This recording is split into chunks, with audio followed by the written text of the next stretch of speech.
तो बच्चों मैंने अभी आपके सामने क्लास स्टार्टेड।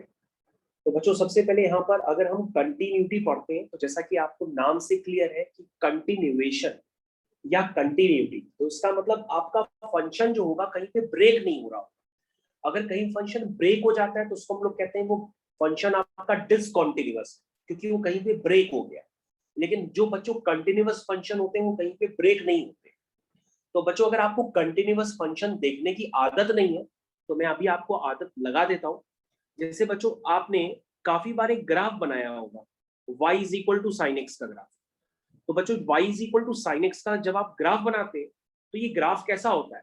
एक कॉन्टिन्यूअस ग्राफ होता है। आप ऐसे ही बनाते चले जाते हो, ये कहीं भी जल्दी ब्रेक नहीं होता है। तो बच्चों ये तो आपको कॉन्टिन्यूटी साफ साफ समझ में आ रही है कि ये ग्राफ कैसा है। ये कॉन्टिन्यूअस ग्राफ, ये कहीं भी डिसकंटिन्यू नहीं होता है, कहीं भी ब्रेक नहीं होता है, इसलिए हम इसको कॉन्टिन्यूअस कहते हैं। तो बच्चों ऐसे तो हम लोग ग्राफिकल को अप्रोच समझ करके कॉन्टिन्यूटी समझ सकते हैं, लेकिन हमेशा ही सारे फंक्शंस के ग्राफ तो आप जानते नहीं होंगे। कुछ अनप्रेडिक्टेबल फंक्शंस भी होते होंगे जहां पे आपको चेक करना होता होगा कि ये कंटिन्यूअस उस पॉइंट पे है कि नहीं। तो उसके लिए बच्चों हम लोग एक बेसिक सी डेफिनेशन बनाते हैं और बेसिक सी डेफिनेशन बना करके समझ जाते हैं कि हम उसकी कंटिन्यूटी कैसे चेक करें। क्योंकि हर बार आपके पास साइन एक्स का या कॉस एक्स का ग्राफ तो आएगा नहीं कि आप उसको देख करके बता दें ये कंटिन्यूअस है। आप हमारी बात समझ रहे हैं? तो बच्चों सबसे पहले अगर हम बेसिक लेवल पे जाते हैं तो सबसे पहले तो आपने अगर साइन एक्स का ग्राफ बनाया है तो उसको कंप्लीट कर लीजिए। 0 π/2 पाई, 3 π/2 2 पाई। तो बच्चों ये पीरियोडिक ग्राफ होता है, इसको मैंने अभी आपकी स्क्रीन पे बना दिया है। This is y is equal to sine x. ठीक है, ओके बच्चों। अब बच्चों क्या आपने कंटिन्यूअस ग्राफ देखा? क्या आपने कभी डिसकंटिन्यूअस ग्राफ देखा है? क्या आपने कभी देखा है डिसकंटिन्यूअस ग्राफ? कहोगे सर बिल्कुल देखा है हमने डिसकंटिन्यूअस ग्राफ, खूब सारे सर देखिए। तो उसमें से कौन सा ग्राफ आपने देखा है डिसकंटिन्यूअस ग्राफ? कहोगे सर हमने एक ग्राफ देखा है, उसका नाम होता है ग्रेटेस्ट इंटीजर फंक्शन। क्या नाम होता है उसका सर? ग्रेटेस्ट इंटीजर फंक्शन, जिसको हम लोग कहते हैं y is equal to integral part of x। इसको हम लोग क्या कहते हैं? Greatest integer function. तो सर ये क्या होता है? ये डिसकंटिन्यूअस होता है कहां पर? इंटीजर्स पे। तो जब आप इसको बनाएंगे तो आपको बहुत अच्छे से समझ में आएगा, इसके ग्राफिकल पैटर्न से आप समझ जाएंगे कि ये डिसकंटिन्यूअस हो जाता है, बार बार ब्रेक हो जाता है। क्योंकि इसका ग्राफ कैसा बनता है? इसका ग्राफ एक स्टेप फंक्शन की तरह बनता है। आप क्या कहते हो? कहते हो जब x 0 से 1 के बीच में लाई करेगा तो इंटीग्रल पार्ट x का रिजल्ट क्या होगा? 0 होगा। कहते हो कि नहीं? जब x 1 से 2 के बीच में लाई करेगा तो उसका रिजल्ट क्या होगा? उसका रिजल्ट 1 होगा। कहते हो कि नहीं? और जब x -1 से 0 के बीच में लाई करेगा तो उसका इंटीग्रल पार्ट क्या होगा? -1 होगा। तो बच्चों ये बात आपको पहले से पता है कि नहीं पता है? बिल्कुल पता है। अब आप इसको ग्राफिकल नोटेशन में रिप्रेजेंट करो। चलिए बच्चों इसका ग्राफिकल रिप्रेजेंटेशन करिए। y इक्वल टू -1 का, y इक्वल टू 0 का और y इक्वल टू 1 का। चलिए ग्राफिकल रिप्रेजेंट करिए। सबसे पहले बच्चों हम y इक्वल टू 0 लाइन बना। अब बच्चों अगर आप y इक्वल टू 0 लाइन बनाएंगे तो वो तो पूरी x एक्सेस है, लेकिन आपको y इक्वल टू 0 लाइन कब बनानी है? जब x 0 से 1 के बीच में लाई करे। तो 0 से 1 के बीच में y इक्वल टू 0 लाइन सिर्फ इतनी होगी जहां पर वो आपको क्या दिखाई देता है कि 0 इंक्लूडेड है और 1 एक्सक्लूडेड है। तो 1 पे हम क्या लगा देते हैं? एरो लगा देते हैं। उसी तरीके से बच्चों आपको y इज इक्वल टू 1 का भी ग्राफ पता है। पूरी स्ट्रेट लाइन होगी पैरेलल टू x एक्सिस और वो 1 से पास करेगी, लेकिन आप पूरी लाइन नहीं बनाएंगे। आप y इज इक्वल टू 1 वाली लाइन को सिर्फ जब x 1 से 2 के बीच में लाई कर रहा होगा तो उतने पोर्शन में बनाएंगे। तो ये बच्चों क्या होगा? 1 पे क्या है और 2 पर क्या है? 1 पे इंक्लूडेड है और 2 पे एक्सक्लूडेड है, इसलिए हम इस तरह से एरो बना देते हैं। तो बच्चों अगर आपने थोड़ा सा भी आपको आइडिया हो इंटीग्रल पार्ट ऑफ एक्स का तो आप उसको ध्यान से देखें कि ये कैसा फंक्शन होता है। ये डिसकंटिन्यूअस फंक्शन होता है। और बच्चों आप जानते हैं डिसकंटिन्यूअस फंक्शन कौन कौन से होते हैं? क्या देखा है आपने? वंश कह रहा सर देखा है। कौन सा देखा है? वंश कह रहा सर हमने देखा है डिसकंटिन्यूअस ग्राफ। उसका ग्राफ होता है सिग्नम एक्स। सिग्नम एक्स क्या होता है बच्चों? वो भी डिसकंटिन्यूअस होता है। क्या होता है? डिसकंटिन्यूअस ग्राफ होता है। कहां होता है डिसकंटिन्यूअस? बना के देखो तो पता पड़ जाएगा। तो हम किसका ग्राफ बनाना चाहते हैं? हम बनाना चाहते हैं y is equal to signum x का। तो बच्चों आप सिग्नम एक्स का ग्राफ बनाना जानते हैं? वंश को पता है कि नहीं वंश? ये देखो सिग्नम एक्स। तो सिग्नम एक्स कैसे बनाता है वंश? कहता है सर जैसे मॉड को डिफाइन करते हैं वैसे ही सिग्नम को डिफाइन करते हैं। कहते हैं सर अगर एक्स पॉजिटिव होगा तो एक्स पॉजिटिव होने का मतलब वो 1 भी हो सकता है, 2 भी हो सकता है, 3 भी हो सकता है, 0.5 भी हो सकता है, 0.1 भी हो सकता है, 0 नहीं हो सकता। पॉजिटिव का मतलब 0 से बड़ा, तो 0.55 भी हो सकता है, 100 भी हो सकता है। तो उस नंबर का जो सिग्नम होगा वो हमेशा 1 आएगा।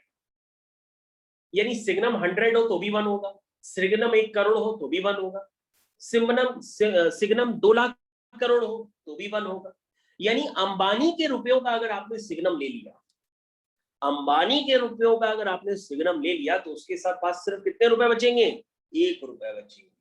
कितने रुपए बचेंगे? 1 रुपए बचेंगे।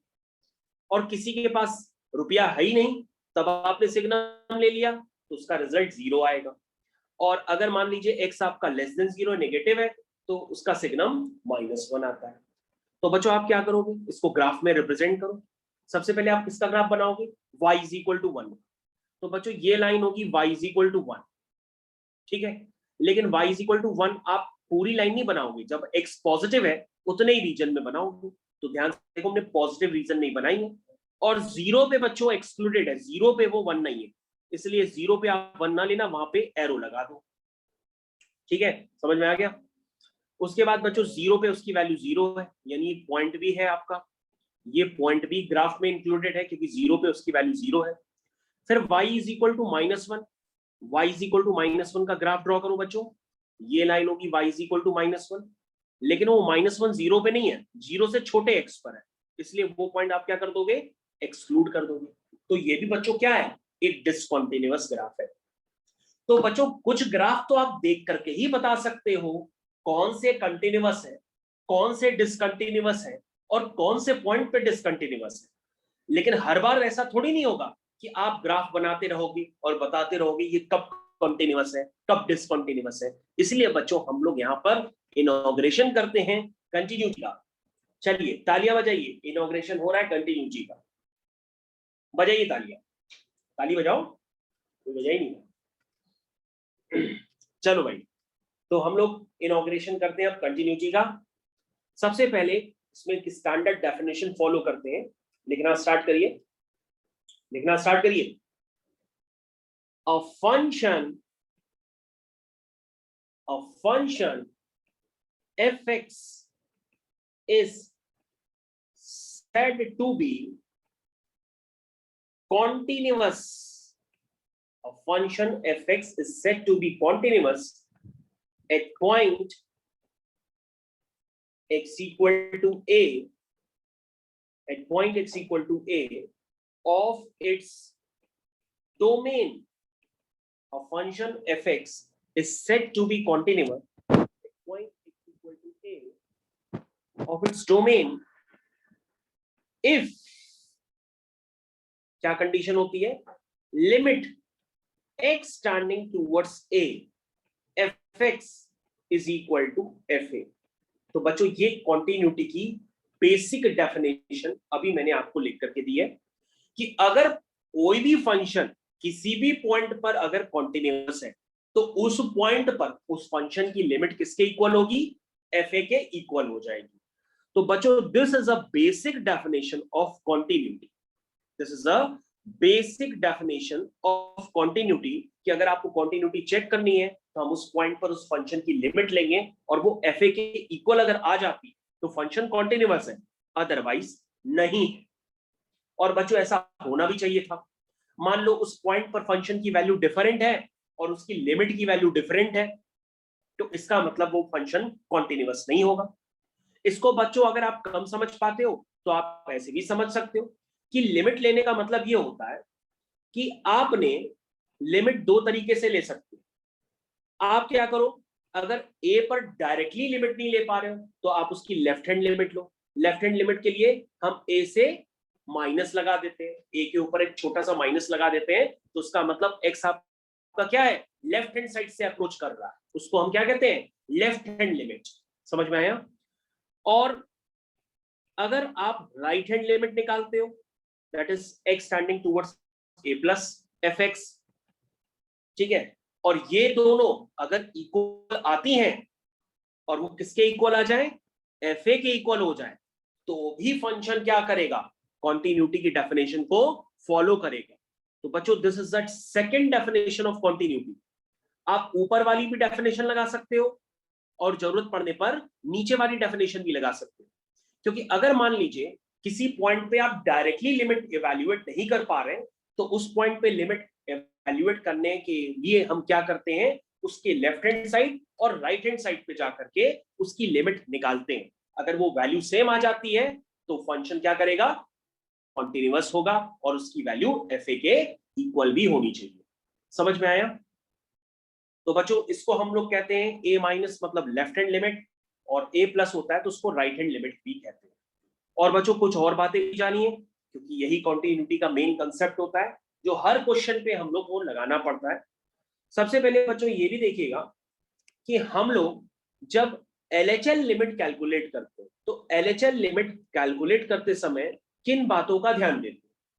जब हम लिखते हैं limit x tending towards a minus F x, तो बच्चों इसका मतलब ये होता है कि आप इसको इवैल्यूएट करने के लिए ऐसे लिखेंगे कि x a से छोटा है। कितना छोटा है, x जो है a से छोटा है, क्योंकि हम डायरेक्ट a नहीं पुट कर रहे हैं उसमें, वो a से थोड़ा कम है। कितना कम है, h टाइम्स कम है, h टाइम्स कम है। जहां पर h क्या है, एक विड्थ है जो किसकी तरफ अप्रोच करती है, जीरो की तरफ अप्रोच करती है।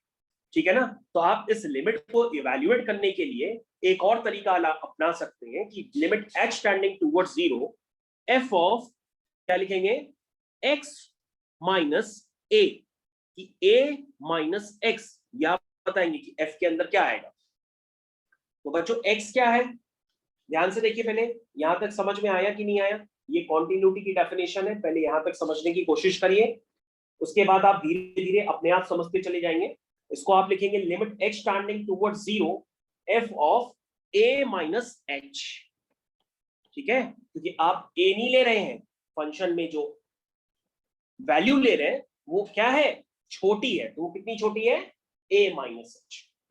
और बच्चों जब आप RHL लिमिट कैलकुलेट करेंगे तो RHL लिमिट में लिखते हैं x standing towards a plus f x is equal to limit h standing towards zero. यहां पे बच्चों आप a के आगे जाके अप्रोच कर रहे हैं, ये हो जाता है f of a plus h। तो बच्चों लेफ्ट हैंड लिमिट को हम लोग इस तरह से भी कैलकुलेट कर सकते हैं और राइट हैंड लिमिट को हम लोग जरूरत पड़ने पे इस तरह से भी कैलकुलेट कर सकते हैं। तो बच्चों ये होता है। तो पहले इसमें डेफिनेशंस बच्चों काफी होती है, तो डेफिनेशंस है एक ही, बस उसको लिखने का तरीका अलग अलग होता है। आपको कंफ्यूजन ना हो इसलिए सबसे पहले मैंने सारी डेफिनेशन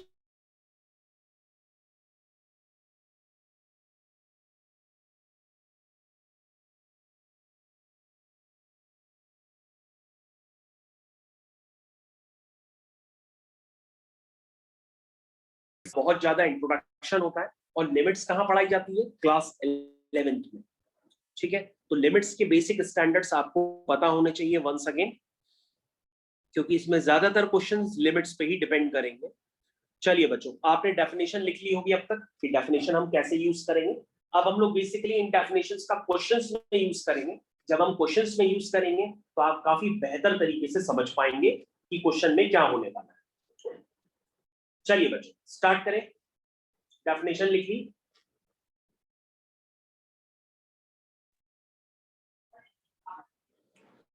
तो बच्चों आपकी स्क्रीन पे क्वेश्चन नंबर 26 है। वंस अगेन ध्यान से देखिए, आपको चेक करना है कि यहाँ पर k की वैल्यू क्या होगी, और आपके पास गिवन है कि ये फंक्शन कॉन्टिन्यूअस है x equal to pi by 2 पर। This is NCERT question number 26। तो बच्चों आप क्या करेंगे, क्या क्लास 11th में लिमिट्स आपको याद है तो आप उसको अप्लाई कर सकते हैं।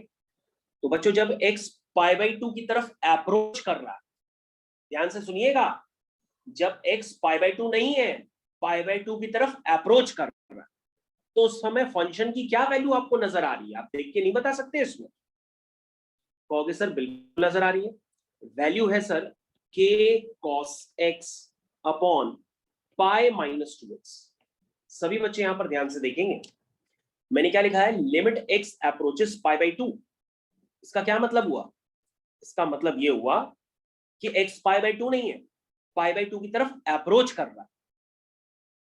यानी कि जब x π/2 नहीं है तो उसमें कौन सी फंक्शन की डेफिनेशन लगेगी? ये ऊपर वाली तो लगेगी, क्योंकि नीचे वाली डेफिनेशन तो π/2 के लिए है। ये बात समझ में आती है? बोलिए भाई। यस।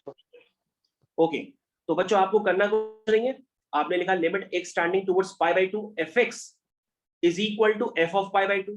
अब बच्चों f ऑफ π/2 की वैल्यू जरा आप बताएंगे कितनी है? f ऑफ π/2 की वैल्यू कितनी है?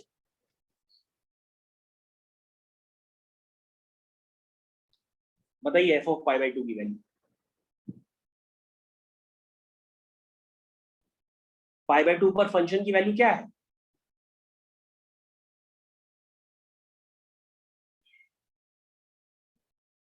बताओ भाई वंश।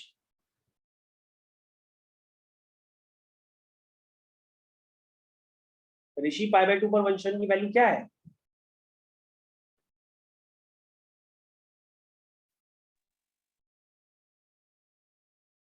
ऋषि आवाज आ रही मेरी? यस सर आज। तो π/2 पर फंक्शन की वैल्यू क्या है?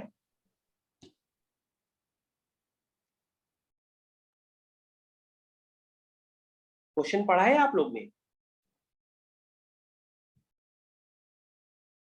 क्वेश्चन देखो मैंने बड़ा कर दिया, देखो π/2 पर फंक्शन की वैल्यू क्या है इसमें?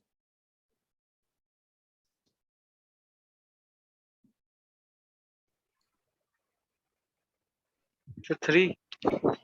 हाँ, इसका मतलब आप लोग पढ़ाई पे ध्यान नहीं दे रहे हैं, आप लोग ऐसे ही सिर्फ बैठे हुए हैं। तो π/2 पर फंक्शन की वैल्यू है 3, वो तो साफ सुथरी दिखाई दे रही है कि जब x इक्वल टू π/2 है तो उस समय fx की वैल्यू 3 है। तो बच्चों आपको अब क्या काम करना है? इस लिमिट को इवैल्यूएट करना है। इस लिमिट को इवैल्यूएट करोगे वो k के टर्म्स में आएगी, और आपको उस k के टर्म्स की वैल्यू को 3 के इक्वल करना होगा, वहां से k की वैल्यू निकल आएगी, वही आपका आंसर होगा। लेकिन बच्चों मेरे को डाउटफुल है आपको लिमिट्स नहीं आती है क्लास 11th वाली, क्योंकि क्लास 11th वाली लिमिट्स आना कंपलसरी है। वो अगर आपको नहीं आती होगी तो आप कंटिन्यूटी डिफरेंशिएबिलिटी कोई भी क्वेश्चन नहीं कर पाएंगे। तो मैं क्या करता हूं, इसको दूसरे तरीके से समझा देता हूं। चलिए, दूसरा तरीका बच्चों मैंने क्या बताया था कि अगर आप इस तरह की लिमिट को इवैल्यूएट नहीं कर पाते तो मैंने क्या कहा था कि मैंने कहा था कि आप क्या करो, LHL और RHL लिमिट अलग अलग कैलकुलेट करो। LHL और RHL लिमिट अलग अलग कैलकुलेट करो। तो LHL लिमिट कैसे बताई थी कैलकुलेट करना? मैंने बताया था लिमिट x अप्रोचेस π/2। LHL का मतलब π/2 क्या होगा? π/2 माइनस हो जाएगा, क्योंकि π/2 से छोटा x हो गया। ठीक है, और यहां पे लिखेंगे f ऑफ π/2 माइनस h। सब बच्चे ध्यान दें, यहां पर मैं LHL लिमिट कैलकुलेट कर रहा हूं, क्योंकि आपको नॉर्मल लिमिट तो आती नहीं क्लास 11th वाली, इसलिए मैं क्या कर रहा हूं, उसको LHL और RHL दो तरीके से सॉल्व कर रहा हूं। सबसे पहले LHL लिमिट लेता हूं। LHL लिमिट लेने का तरीका मैंने आपके सामने लिख दिया, जो मैंने आपको जस्ट अभी पीछे बताया है। ठीक है, ये देखिए आपके सामने LHL लिमिट को लिखने का तरीका, अपनी स्क्रीन पे ध्यान दीजिए। ठीक है, ये होता है LHL लिमिट को लिखने का तरीका। तो आपने उसको लिखा, अब उसको अप्लाई करिए। चलिए अप्लाई करिए, कैसे अप्लाई करेंगे? LHL, this is limit x tending towards π/2 minus, इसको आगे बच्चों क्या लिखेंगे? इसको लिखते हैं limit h tending towards 0 f of π/2 minus h। समझ में आ गया? इसको हम लोग इस तरह से लिखते हैं। अब बच्चों यहां पर अपना जो आपका फंक्शन है, उस फंक्शन में π/2 माइनस h पुट कर दीजिए। π/2 माइनस h को पुट कर दीजिए। चलिए π/2 माइनस h को पुट करिए। π/2 माइनस h पूरे फंक्शन में बच्चों आप पुट कर दीजिए जल्दी से। चलिए पुट करिए।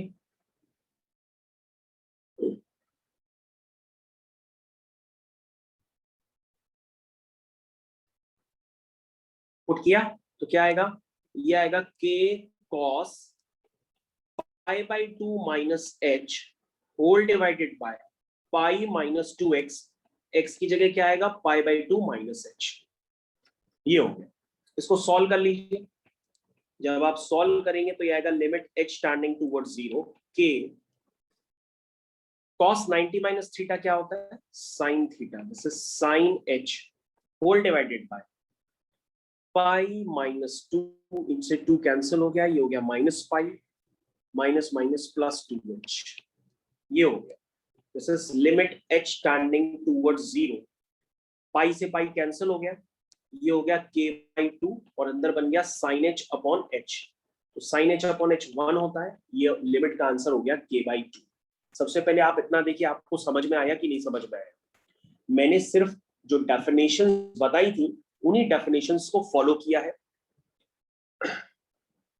अब बच्चों आप क्या करेंगे, आप RHL लिमिट निकालिए। कौन सी लिमिट निकालेंगे RHL।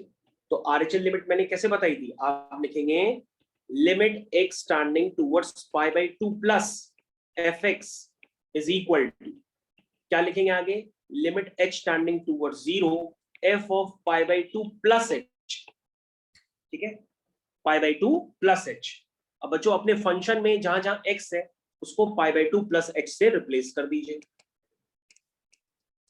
तो जब आप रिप्लेस करेंगे तो क्या आएगा, ये आएगा k cos x, x की जगह डाल दीजिए pi by 2 plus h whole divided by pi minus 2x, x की जगह आएगा पाई बाई 2 प्लस h, ठीक है। इसको सिंप्लीफाई कर लीजिए, cos 90 प्लस थीटा ये होता है माइनस का साइन थीटा डिवाइडेड बाय, ये हो जाएगा पाई minus 2 into pi pi minus h, ये इतना पार्ट आ जाएगा, ठीक है। और बच्चों इस पे आप लिमिट ले रहे हैं, जब आप इस पे लिमिट लेंगे तो उसकी वैल्यू क्या आएगी, क्या आएगी, इसको सिंप्लीफाई करिए, सिंप्लीफाई करिए बच्चों इसको जल्दी से, 2h कितनी वैल्यू आ रही है इसकी निकल के,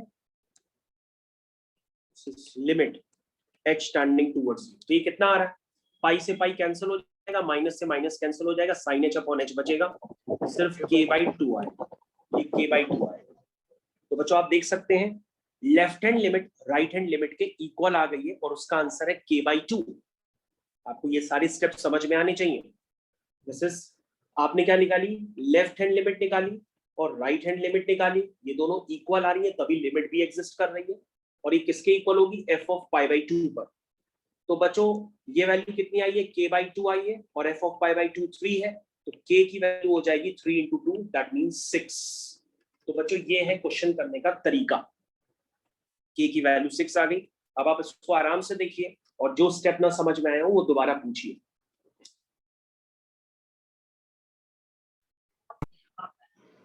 तो बच्चों हम लोग को क्या चेक करना है, क्या ये फंक्शन x इक्वल टू 2 पर कॉन्टिन्यूअस है कि नहीं। बच्चों हम लोग को चेक करना है क्योंकि यहाँ पे इंडिकेटेड पॉइंट है x इक्वल टू 2, मेरी बात ध्यान से सुनिए, यहाँ पर इंडिकेटेड पॉइंट है x इक्वल टू 2। बच्चों this is a different topic और ये बच्चों को टफ भी लगता है, अगर आप इसको समझने की कोशिश करेंगे तो आपको आएगा, ठीक है। वरना मैं इसको आपको फिर दोबारा पढ़ाऊंगा, लेकिन कोशिश करिए आपको अभी समझ में आ जाए। तो बच्चों मैंने डेफिनेशन आपको क्या बताई थी, मैंने बताया था अगर आपको किसी पॉइंट पे कंटिन्यूटी चेक करनी है तो उसका क्या तरीका होता है। एक तो तरीका ये बताया कि limit x tending towards a fx is equal to fa, ये बताया था कि तरीका मैंने बताया ना अभी आपको। और बच्चों अगर आप इस तरीके से लिमिट एवेल्युएट नहीं कर पाते तो मैंने आपको एक और तरीका बताया कि सबसे पहले आप लेफ्ट हैंड लिमिट कैलकुलेट करो। लेफ्ट हैंड लिमिट के लिए क्या लिखते हैं, limit x tending towards 2 minus fx, ये स्टेप बड़ा इंपॉर्टेंट है क्योंकि x क्या है 2 से छोटा, कितना छोटा है, f ऑफ 2 माइनस h, जहां पर h किसकी तरफ अप्रोच कर रहा है, 0 की तरफ। ये स्टेप आपको लिखना आ जाए तो समझो काम हो गया। अब लिमिट h टेंडिंग टुवर्ड्स 0, तो बताओ बच्चों f ऑफ 2 माइनस h क्या होगा। तो तुम कहोगे सर आपने जो डेफिनेशन लिखी है वो लेफ्ट हैंड लिमिट है, यानी x उसमें 2 से छोटा है। तो बच्चों अगर आप ध्यान से देखो कि ऊपर वाली डेफिनेशन में x 2 से छोटा है कि नीचे वाली डेफिनेशन में 2 से छोटा है, आप कहोगे ऊपर वाली में छोटा है क्योंकि वहीं लिखा है x लेस देन 2। तो बच्चों आप जो है उस डेफिनेशन में 2x प्लस 3 में जहां जहां x है उसकी जगह 2 माइनस एच डाल दीजिए, क्योंकि आपको क्या लिखना है, आपको लिखना है एफ ऑफ 2 माइनस एच। मेरी बात समझ में आती है? तो फंक्शन आपका क्या है, 2x प्लस 3 है, क्योंकि वही x लेस देन 2 पर है, वही 2 से छोटा है, तो वहां पर आप x की जगह क्या डाल देंगे, 2 माइनस एच। अब इसको सिंप्लीफाई कर दीजिए, तो ये हो जाएगा 2 2 जा 4 माइनस 2h प्लस 3। बोलो भाई समझ में आया?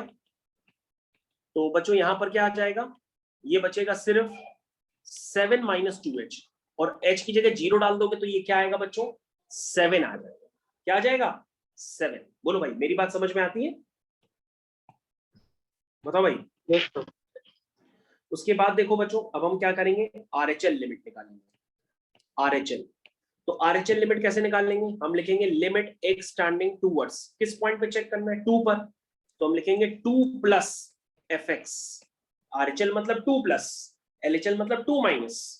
चलिए इसको क्या लिखेंगे, x आपका 2 से बड़ा है, कितना बड़ा है, आप इसको लिखेंगे 2 प्लस h। क्या लिखेंगे, फंक्शन में x को रिप्लेस कर देंगे 2 प्लस h से, जहां h आपका 0 की तरफ अप्रोच करता है। अब बच्चों ये बताओ, जब x 2 से बड़ा है तो नीचे वाला फंक्शन होगा, और नीचे वाले फंक्शन में अगर आप ध्यान से देखें तो 2x माइनस 3 लिखा, दैट मीन्स जहां जहां x है उसको आप 2 प्लस h से रिप्लेस कर दीजिए 2x माइनस 3 से, और लिमिट को इवेल्युएट कर लीजिए। जब बच्चों आप इवेल्युएट करेंगे तो ये आएगा 2 2 जा 4, ध्यान से देखिए 2 2 जा 4 प्लस 2h माइनस 3, ध्यान से देखिए 2 2 जा 4 प्लस 2h माइनस 3, यानी ये बच्चों किसकी लिमिट क्या आई है, ये आई है निकल करके 1 प्लस 2h, और इसमें h 0 डाल देंगे तो ये 1 आ जाएगा। और बच्चों अब ध्यान से देखो, आपकी LHL लिमिट RHL लिमिट के इक्वल नहीं आ रही है, इसका मतलब आपकी तो लिमिट ही नहीं एग्जिस्ट कर रही है। जब लिमिट ही नहीं एग्जिस्ट करेगी तो फंक्शन x इक्वल टू 2 पर क्या हो जाएगा, डिसकंटिन्यूअस हो जाएगा। तो बच्चों आपको indicated point x equal to 2 पर बताना था कि ये फंक्शन कॉन्टिन्यूअस है कि डिसकंटिन्यूअस है, तो आप कहोगे जो लेफ्ट हैंड लिमिट है वो राइट हैंड लिमिट के ही इक्वल नहीं आ रही है, तो इसका मतलब फंक्शन क्या हो गया, डिसकंटिन्यूअस। तो आप लिखोगे function is discontinuous at x equal to 2। ये हो गया बच्चों क्वेश्चन करने का तरीका।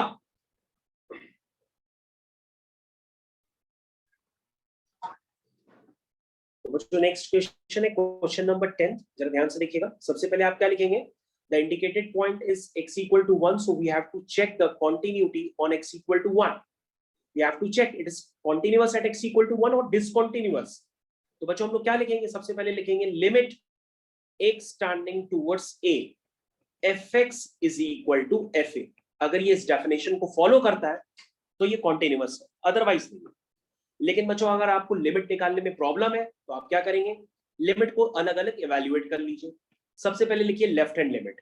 कैसे लिखेंगे, लेफ्ट हैंड लिमिट का मतलब आपका x क्या है, पहले 1 से छोटा है, समझ में आया, कितना छोटा है, f ऑफ 1 माइनस एच कर दीजिए, जहां पर h किसकी तरफ अप्रोच कर रहा है, 0 की तरफ, मतलब बहुत छोटा नहीं है, उसके नेबरहुड में ही होता है, इसलिए हम लोग कहते हैं कि h 0 की तरफ अप्रोच कर रहा है।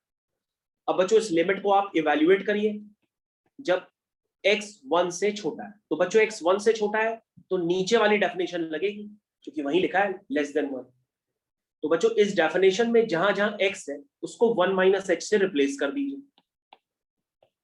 समझ में आया, इसको सॉल्व करिए। तो बच्चों सॉल्व क्या करना है, ये तो डायरेक्टली ऐसे दिख रहा है, इसमें h की जगह क्या डाल दो, 0 डाल दो, h की जगह 0 डाल दो तो क्या आ जाएगा, ये 2 आ जाएगा। बोलो भाई समझ में आया। अब बच्चों RHL लिमिट लिखो, क्या लिखोगे उसमें, लिखोगे limit x standing towards 1 plus fx is equal to limit h standing towards 0 f of 1 plus h। तो बच्चों हम एक ही स्टेप बार बार रिपीट कर रहे हैं और कुछ नहीं कर रहे। अगर आपको स्टार्टिंग में बस डेफिनेशन क्लियर करनी है, वो डेफिनेशन क्लियर हो गई तो काम खत्म। अब बच्चों RHL का मतलब x आपका 1 से बड़ा है, तो 1 से बड़ा है बच्चों ऊपर वाली डेफिनेशन में, तो उसमें x प्लस 1 में जहां जहां x है उस x को हम 1 प्लस h से रिप्लेस कर देंगे, और उसमें h 0 डाल देंगे तो बच्चों वैल्यू 2 आ रही। तो इसका मतलब क्लियर कट है बच्चों कि लेफ्ट हैंड लिमिट आपकी राइट हैंड लिमिट के इक्वल आ रही है। अगर लिमिट आपकी इक्वल है और वो लिमिट किसके बराबर आनी चाहिए, एफ ए के बराबर आनी चाहिए। ए क्या है आपका 1, तो बताओगे 1 पर फंक्शन की वैल्यू क्या है, बताओ बच्चों 1 पर फंक्शन की वैल्यू क्या आ रही है। तो तुम कहोगे सर x इक्वल टू 1 पर जो आपका फंक्शन है, ध्यान से देखिए बच्चों, जब x इक्वल टू 1 पर आपका जो फंक्शन है वो ऊपर वाला है, क्योंकि ऊपर वाले में ही इक्वलिटी लगी है, तो वही x इक्वल टू 1 पे डिफाइंड होगा। तो x इक्वल टू 1 पर उसकी वैल्यू क्या होगी, वो होगी 2। कितनी वैल्यू होगी 2। तो इसका मतलब क्या हो गया कि आपकी लिमिट भी एग्जिस्ट कर रही है और वो f1 के इक्वल भी आ रही है। तो इसका मतलब यहां पर x इक्वल टू 1 पर ये फंक्शन क्या है, कॉन्टिन्यूअस है। जब कॉन्टिन्यूअस है तो आप क्या लिखोगे, नो पॉइंट ऑफ डिसकंटिन्यूटी। क्या लिखोगे, it is continuous, it is continuous at x equal to 1, so no point of discontinuity, no point of discontinuity। बोलो भाई समझ में आई, पहले इसको वॉच करिए आराम से, और कोई प्रॉब्लम हो तो फिर से बताइए।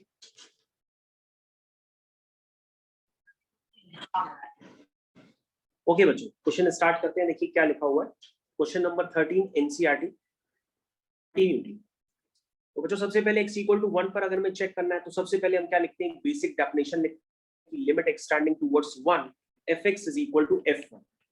इतना लिखने के बाद बच्चों हम 1 पर उसकी लिमिट एवेल्युएट करते हैं, क्योंकि 1 पे डेफिनेशन लेफ्ट हैंड साइड पे अलग है, राइट हैंड साइड पे अलग है। तो सबसे पहले हम लेफ्ट हैंड लिमिट लेते हैं। इसका मतलब ये होता है कि x आपका 1 से छोटा है, 1 माइनस fx। और बच्चों सीधा सीधा हम क्या करते हैं, 1 से छोटा कितना छोटा, तो हम उसको लिख देते हैं 1 माइनस एच, जहां पर h 0 की तरफ अप्रोच कर रहा है।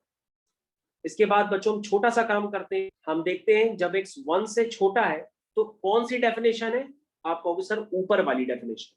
तो ऊपर वाली डेफिनेशन में x प्लस 5 लिखा, तो जहां x प्लस 5 लिखा है उसमें x की जगह 1 माइनस एच डाल दो, क्योंकि आपको f ऑफ 1 माइनस एच लिखना है।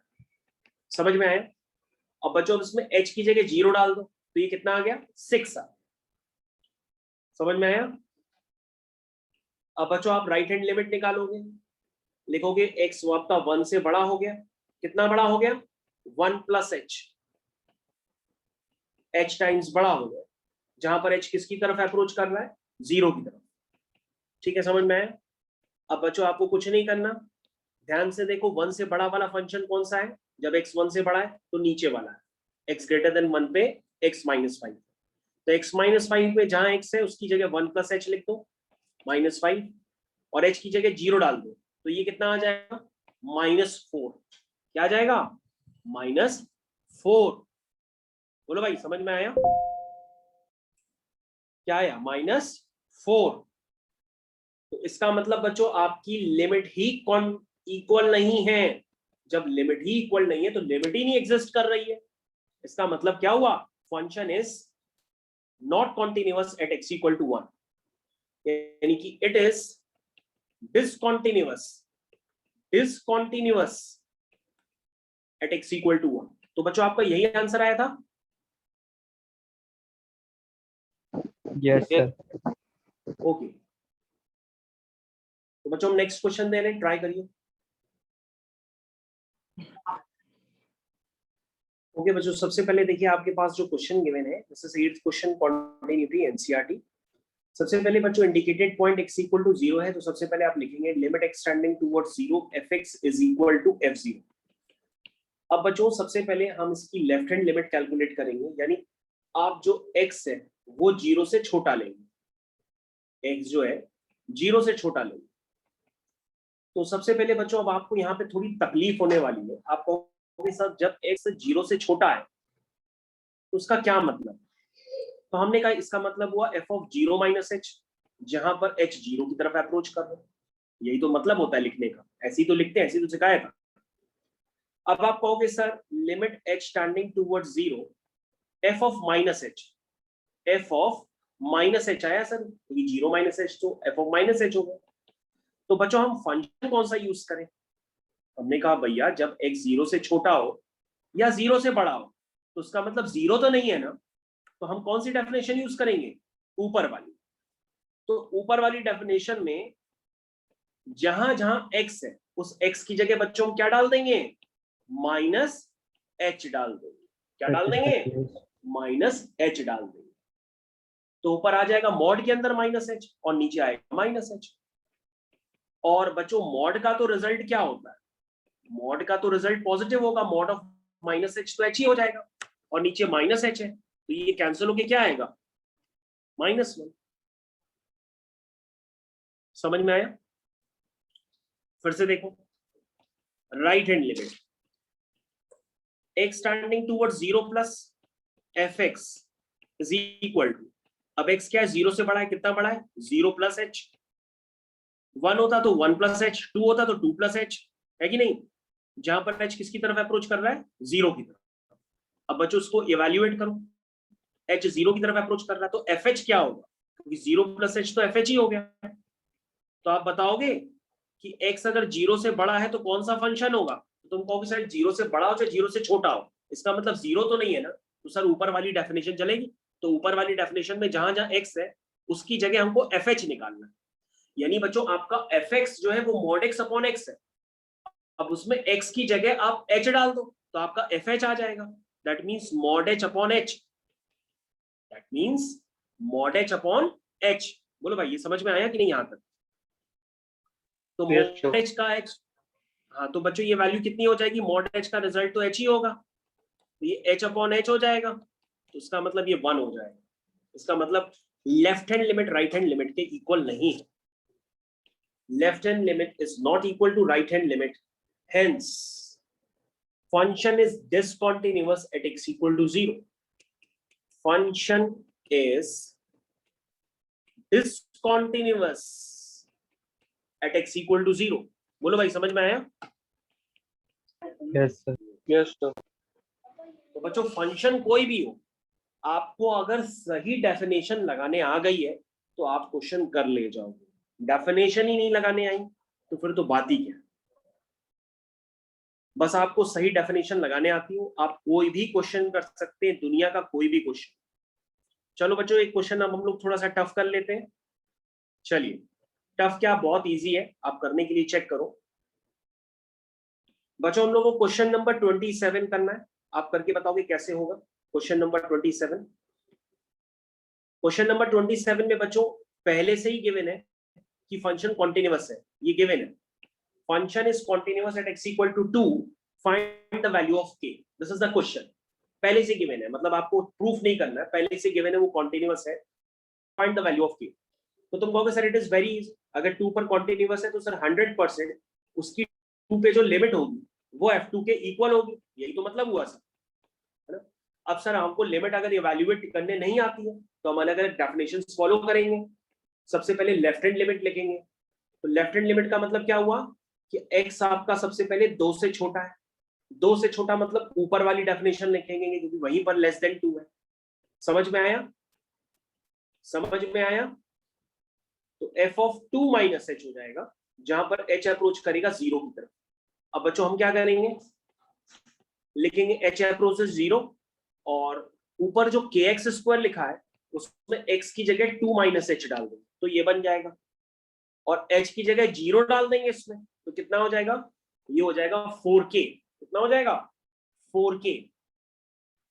अब बच्चों राइट हैंड लिमिट लेते हैं, तो राइट हैंड लिमिट का मतलब क्या हुआ, limit x tending towards 2 plus fx is equal to limit h tending towards 0 f of 2 plus h is equal to, तो बच्चों x अगर 2 से बड़ा है, राइट हैंड लिमिट है तो नीचे वाली डेफिनेशन होगी, तो नीचे वाली डेफिनेशन में तो fx की वैल्यू क्या है, 3 है, तो बच्चों f of 2 plus h भी क्या होगा, 3 होगा, क्योंकि वो x से इंडिपेंडेंट है तो हम उसमें x की जगह 2 plus h डालने की जगह ही नहीं है, तो हम क्या डालें, हम सीधा सीधा लिख देंगे कि जब x 2 से बड़ा है तो उसमें जो फंक्शन होगा वो क्या होगा, सीधा सीधा वो 3 हो जाएगा। क्या हो जाएगा, 3। उसमें x की हाई नहीं जगह डालने की तो हम उसमें 2 प्लस h कहां डालेंगे, तो सीधा सीधा हमने उसकी वैल्यू 3 लिख दी, तो इसका आंसर कितना आ गया, 3 आ गया। अब बच्चों अगर फंक्शन कॉन्टिन्यूअस है, पहले से गिवन है, तो कॉन्टिन्यूअस के केस में LHL RHL लिमिट इक्वल होगी, उसको हम इक्वल कर देंगे तो 4k इज इक्वल टू 3 आ जाएगा। इसका मतलब k की वैल्यू कितनी आएगी, 3/4। बोलो भाई, समझ में आया सबको? Yes sir. देखो बच्चों, सबसे पहले लिखेंगे अगर फंक्शन कॉन्टिन्यूअस है x इक्वल टू पाई पे, तो लिखेंगे limit x tending towards pi fx is equal to f pi, ऐसे ही तो लिखेंगे। अब बच्चों क्या करेंगे, हम सबसे पहले लेफ्ट हैंड लिमिट लिखेंगे। स्टेप आपको रट गए होंगे। आप लिखोगे x tending towards pi minus fx is equal to limit, क्या लिखेंगे, x अगर पाई से छोटा है, कितना छोटा है, पाई माइनस h, जहां पर h 0 की तरफ अप्रोच करता है। और अगर x पाई से छोटा है तो ऊपर वाली डेफिनेशन बच्चों हम लोग यूज करेंगे, उसमें जहां जहां x है उसकी जगह हम पाई माइनस h डाल देंगे, तो ये हो जाएगा k times pi minus h plus 1। अब हम बच्चों इसको मल्टीप्लाई करेंगे तो ये हो जाएगा limit h tending towards 0 k pi minus के एच प्लस 1। ठीक है, तो क्या आया बच्चों, h की जगह 0 डाल देते हो तो ये आ जाएगा 1 प्लस के पाई आ गया। बोलो भाई, समझ में आया? अब बच्चों आरएचएल लिमिट निकालते हैं, तो आरएचएल लिमिट में क्या होगा, limit x tending towards pi plus, यानी x आपका पाई से बड़ा है, यानी नीचे वाली डेफिनेशन हम यूज करेंगे। तो नीचे वाली डेफिनेशन में बच्चों अगर आप ध्यान से देखें तो आपकी डेफिनेशन है, पहले आप स्टेप पूरे लिख लीजिए, h tending towards 0 f of pi plus h। चलिए बच्चों, लिमिट h टेंडिंग टुवर्ड्स 0 क्या लिखेंगे, इसमें लिखेंगे पाई प्लस h, यानी कि बच्चों cos x है तो x में पाई प्लस h पुट कर देंगे, और cos 180 plus theta, cos 180 plus theta क्या होता है, थर्ड क्वाड्रेंट। तो थर्ड क्वाड्रेंट में AST 10 पॉजिटिव होता है, cos नेगेटिव होता है, यानी कि माइनस cos h हो जाएगा। कितना हो जाएगा, माइनस cos h हो जाएगा। समझ रहे हो कि मेरी बात नहीं समझ रहे हो भाई? cos 180 प्लस थीटा क्या होता है, cos 180 प्लस थीटा होता है माइनस cos थीटा। अब बच्चों उसमें h 0 डालोगे तो h 0 डालते ही क्या आ जाएगा, cos 0 1 हो जाएगा, ये माइनस 1 आ जाएगा। कितना आ जाएगा, माइनस 1, तो ये cos 0 1 हो गया, 1 इंटू माइनस माइनस 1 हो गया। अब बच्चों ये तो पहले ही से गिवन है कि ये फंक्शन कॉन्टिन्यूअस है, इसका मतलब लिमिट को आप इक्वल कर देंगे, यानी 1 प्लस के पाई आपका इक्वल हो जाएगा माइनस 1 के, यानी के पाई आपका हो जाएगा -2, यानी के की वैल्यू हो जाएगी -2/पाई। सब बच्चे अपना आंसर चेक करो, क्या आपने ऐसे ही निकाला है? के की वैल्यू हो जाएगी -2/पाई। क्या आपका आंसर आ रहा है ये? Yes sir. Yes sir.